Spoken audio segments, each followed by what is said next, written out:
I'm Charles Fordham of Fordham Jewelers. We buy rare coins. And here's some examples of some of the ones we bought just recently. We bought the 1877 Indian head penny. We bought the 1908 S Indian head. We bought the 1909 S Lincoln.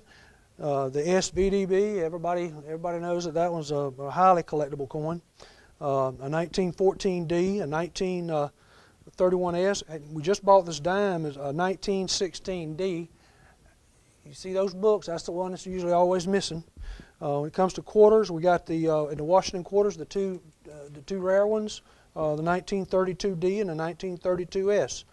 So these are just some of the rare coins that are out there and that people collect. So if you have some of these, or if you have some others that you think are rare, Fordham Jewelers wants to buy those coins if you're willing to sell them. So bring them in, and we'll evaluate them carefully for you, and we'll pay you some serious cash accordingly. Okay?